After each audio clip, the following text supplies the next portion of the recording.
I found the most amazing tamale pie recipe from 1948, but the recipe calls for a casserole dish. And while I have made tamales before, I know nothing about casserole dishes, so I came to the perfect place, my favorite vintage shop.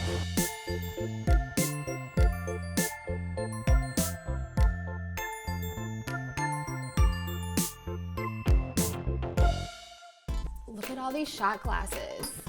I wonder how many drinks they've seen. Oh, I love this hat. I had this growing up. Not this exact one, but I had this thermos and a lunchbox. Oh my God, this is so nostalgic for me. I had this too. So back in the 50s when casseroles were gaining popularity, it was because you had a one and done type of meal. But potlucks were really popular, so you still wanted your dish to be impressive. So today I really want to find a dish that's going to allow my tamale pie to be the star, but once it's all devoured, I still want to have the dish be really pretty. Actually, this looks like what my mom used to cook with. The right size. I think the colors are really pretty and will pop with my tamale pie. I think this is the winner. So we're back from getting this amazing casserole dish, and we are gonna get into this recipe. It was submitted by Wendy Doherty back in 1948 to Better Homes and Gardens, and she said this was the hottest dish at all of her potlucks. Her kids were part of the Clean Plate Club, and everyone absolutely adored it. So we're gonna give this a try and see if we should revive this or leave it in the past and archive it. The first thing it's calling for, 2 medium onions, which we have right here. We're gonna use 3 garlic cloves, which we also have right here, and hot salad oil. If you're like me and you have absolutely no idea what hot salad oil is, rest assured you're not alone. What you're actually gonna be doing is taking vegetable oil. I think you may be able to use olive oil if you wanna sub that in, and we're gonna heat these 3 things up. So we're gonna move this beautiful dish out the way, and I'm gonna start with getting my garlic ready. Next, we're gonna go and we're gonna do our onions. And I'm actually shocked right now that my eyes are not watering. This is amazing. So, a couple years ago, I actually had the opportunity to make tamales, and it was really a cool experience to make this authentic cuisine that has so much history. And I was so proud of myself, and I ended up taking them home to freeze. But long story short, my ex and I broke up, and I left all the tamales in the freezer. So I'm actually a little excited to have something close to that again because, yeah, they're gone and I never got to enjoy them. So we're gonna cook the onion, the garlic, and the hot salad oil, which I'm still trying to figure out like how that's a thing. I'm gonna measure this out. So now that's done. We're going to add all of the onion and garlic that we've already chopped up.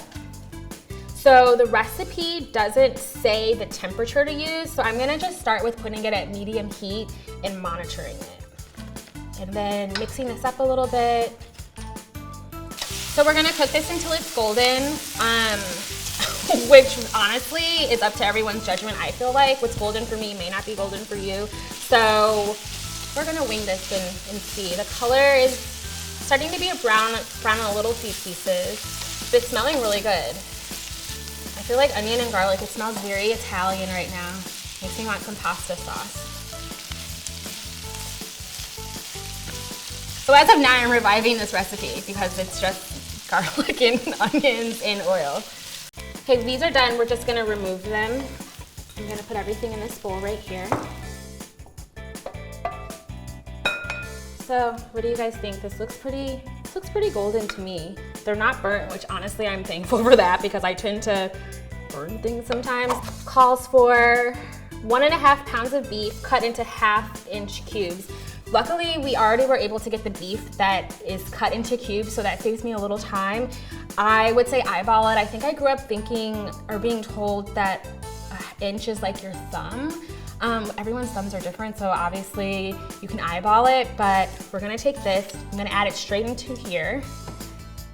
Put this back on like medium low. Don't do that. That's okay, guys, just pretend it didn't happen. So I'm just gonna break up the beef, and we're just browning the beef. So I wanna make sure that there's an even layer just so that everything is able to cook evenly. And if you're not a fan of beef, this may be the perfect opportunity to swap it out and add chicken, or I don't really know how seafood would work with this, so you may not want to do seafood. I don't know how tofu would work with this recipe either, but I mean, it's exciting to take something that's old and try to make it relevant for you and your dietary restrictions. So it's pretty much browned. What we're gonna do next is get a teaspoon, 1.5 teaspoons of salt. How amazing, they actually have a 1.5. I was hoping I didn't have to measure it out twice. I never really measure out salt or pepper. I usually just add it from a grinder. So just gonna make sure it's even. The next thing we need to add 2 tablespoons of chili powder. Honestly, I don't know how precise this needs to be. I feel like a little extra isn't gonna hurt anything. My mom is from the South, and so I grew up not having anything measured out, and you never make the same meal the same way twice. So, I mean, who needs measurements? So move this around a little bit just so it won't burn. I'm gonna turn the heat down just so that I can start doing other stuff. Let's see, for tomatoes, we are using 1 number 2 can. I only grew up knowing what a number 2 pencil was. I have no idea what a number 2 can is. If you do, props to you, because I have absolutely no clue. But because of the magic of filming this, we have our can of tomato, and I still don't know what a number 2 can is, but I'm assuming this is right. So this is 2 cups. So you strain this out. Very fancy. Okay, I'm excited again. I'm getting excited. This is a roller coaster. The onion and garlic had me really feeling good, and then the beef had me like not really sure about life, and now the tomatoes have me happy again. Ooh, we're gonna also add the olives and the raisins.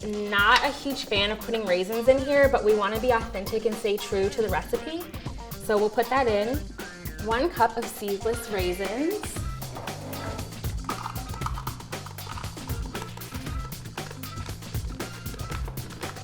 I really do not want to add these. I'm questioning if this is going to turn out well. Ugh, aesthetically, it's not that pleasing at all. This looks not good. And then after the raisins, we're gonna put in the olives. So oh wait, no, I'm reading the wrong thing. Let's see. 1.5 cup of pitted ripe olives. So we'll use the same cup. These are large pitted ripe olives. When I'm cooking, I don't go for perfection. I just am truly just an at-home cook. I'm just cooking for it to taste good. Okay. So we're gonna add this in. This is not looking good, you guys. This is actually looking disgusting. I actually think I prefer my food to be colorful, and this is just like brown and And as I was reading through the recipe, I actually realized that there were no further instructions on what to do with our wonderful garlic, onions, and hot salad oil. So I'm gonna go ahead and just put it in here now. Okay, so everything's in here. We're going to stir this all up. I'm gonna give it a nice mix. It ends up cooking slowly for 1.5 hours. It doesn't say what temperature, but using just common sense, I'm gonna assume that to mean low and slow.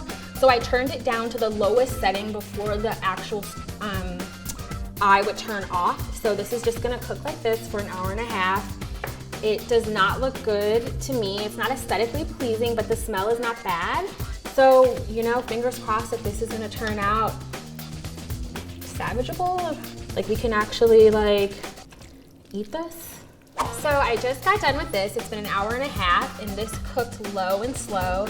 And as you can see, it's looking really good. And next up, move this over here to the side. We're gonna take our water. There's already 3 cups of water in here.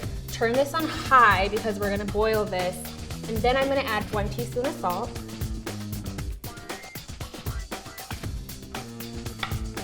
And 1.5 teaspoons of chili powder. While that's getting ready to boil, I'm gonna look ahead and see what else we're gonna do.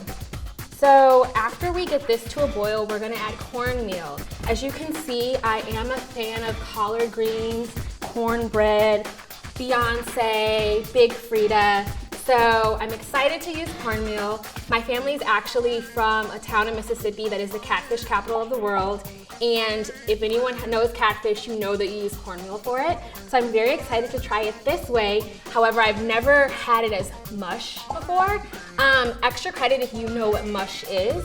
So we're going to be adding this once this is to a boil, but I'm going to go ahead and prep it and get it ready to add. So we are going to be putting in 1 cup of yellow cornmeal.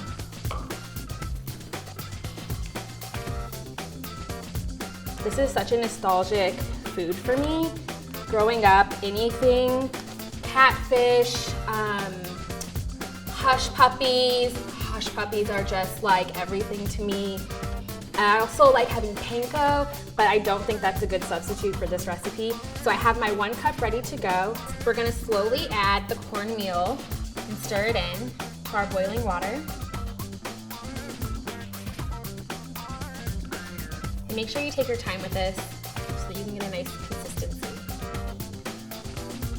So we need to constantly stir this for 15 minutes, which unfortunately for you means you do not get a break, but because this is my show, that means that I do.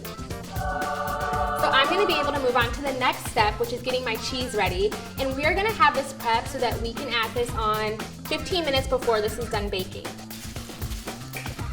Have the grater, have the American cheese.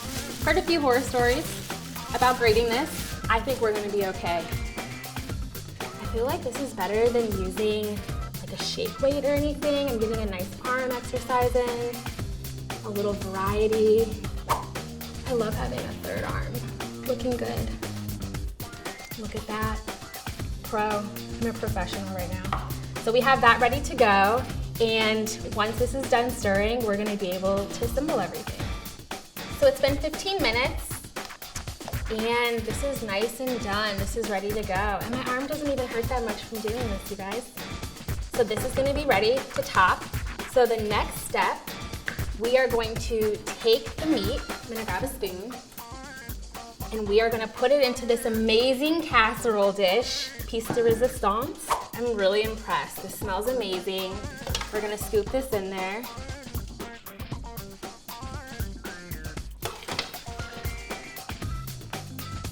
And the cool thing about this recipe is that it's like a one pot, you're done, and it can feed everyone. Maybe when you do it at home, you don't have your fancy iPad sitting right underneath it so you don't destroy anything. And now we're gonna be able to top this with our cornmeal mush. You may wanna say mush, but we're gonna go with mush.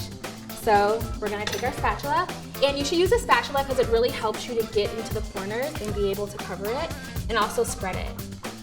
The consistency is a little bit like grits. If you've never used cornmeal before and you want a frame of reference, think of the texture of grits. If you've never had that before, you need to go to a restaurant and get some grits.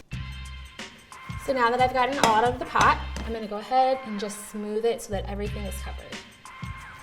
My oven has already been preheating on 325, so I'm gonna pop this in for an hour and a half, and then we're gonna be ready to go.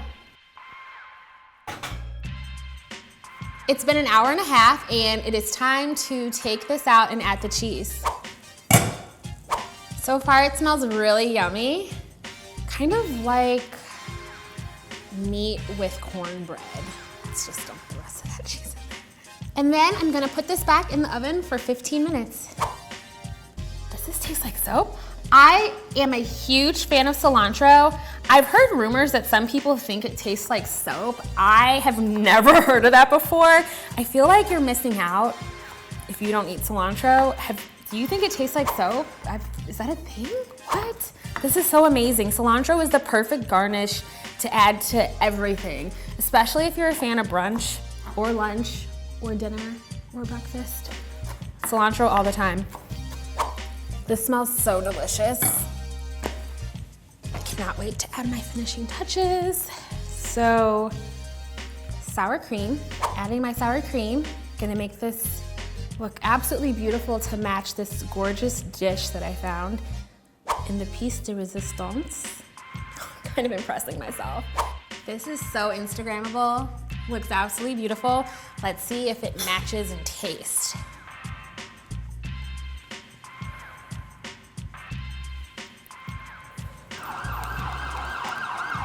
Hot. It's so good. Be careful you don't take a big chunk of meat that's super hot and then it's like, okay, let's try to chew this on camera and not look awkward. Absolutely delicious. I'm gonna have another helping. However, I think there's some hungry people who also wanna eat.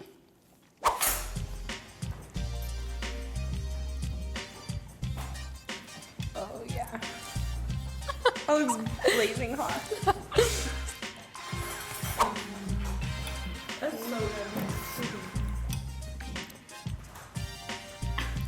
Smart.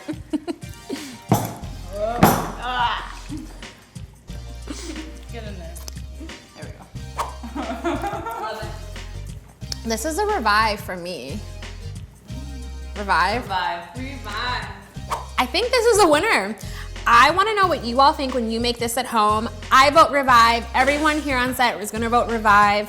Revive. Even the vegan is voting revive. That's weird. It's weird, but it tastes amazing.